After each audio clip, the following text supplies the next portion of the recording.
Welcome to the Sunday Update. Nath Gardner with you. Up to 4 million Queenslanders in the state's southeast have been plunged into lockdown. It's after 6 cases of COVID were detected. Those living in 11 local government areas can only leave their home for essential reasons: work, shopping, exercise or to care for a loved one. The lockdown is due to end on Tuesday. Queensland's Health Minister Yvette Dar says they're determined to avoid an out-of-control outbreak. I want to remind people why we need to do this. New South Wales had 1 case on the 16th of June.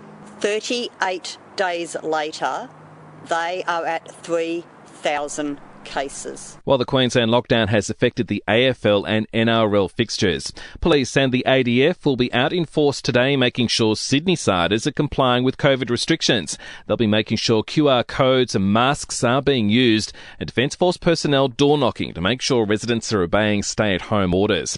In Melbourne, a Richmond apartment block has been put into lockdown with about 20 residents undergoing 14 days of mandatory quarantine. The site is expected to be deemed a Tier 1 exposure site after a case associated with the building was moved to hotel quarantine. Briefly, fears of a global climate emergency have intensified, with Greenland losing enough ice in 1 day to cover the US state of Florida in 2 inches of water.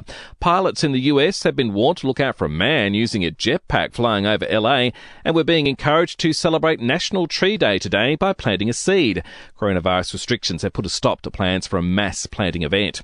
To sport now, it's Australia's best start to the Olympics after the first week. We sit 5th on the medal tally with 10 gold medals. In AFL, Collingwood has made top 8 contender the Eagles look second-rate. The Pies getting up 90-45 at the MCG. Coach Robert Harvey says his boys came out firing, kicking the first 8 goals of the match. Just to be a bit more consistent in that first half with our offence and our defence is something we've been working towards. I think they looked like they had fun out there and played some really good footy, and I thought on both sides of the ball were really solid. Wins also to the Bulldogs over the Crows and Geelong, too strong for North Melbourne. And the NRL has successfully talked the Queensland government into letting the league play matches today and tomorrow, despite the COVID restrictions. All remaining matches of round 20 will be played at Brisbane Suncorp Stadium.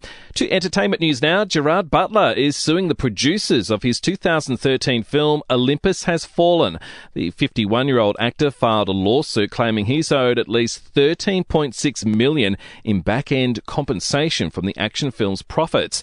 And Paleo Pete Evans, that is selling his health lab business in Byron Bay less than a year after opening. And we'll see you tomorrow morning for another episode of The Update.